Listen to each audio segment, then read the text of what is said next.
बुलेटिनच्या सुरुवातीलाच आत्ताची मोठी राजकीय घडामोड।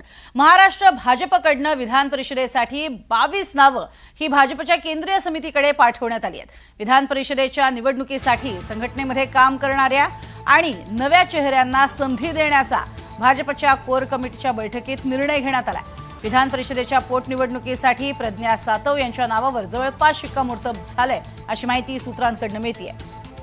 अधिक माहिती घेऊयात सागर कुलकर्णी यांच्याकडनं। सागर, कोणकोणती नावं 22 देण्यात आलेली आहेत, काय अधिक माहिती? प्रज्ञा सातव यांच्या राजीनाम्यानंतर रिक्त झाली होती। अर्थात त्यांनी काँग्रेसमधून भाजपमध्ये प्रवेश केल्यामुळे त्यांना परत एकदा संधी दिली जाईल हे जवळपास स्पष्ट आहे।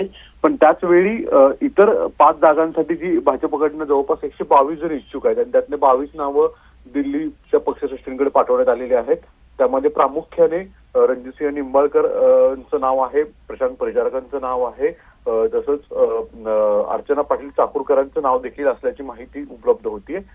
यासह वेगवेगळी नावं आहेत, म्हणजे केशव उपाध्यायांचं सुद्धा नाव असल्याची माहिती उपलब्ध होती। यामुळे या 22 नावांपैकी अंतिम मंजुरी केंद्रातनं भाजप पक्षश्रेष्ठी कुणाला देत आहेत, कुणाचं नशीब फुलणार आहे पुढच्या 2-4 दिवसांमध्ये स्पष्ट होईल।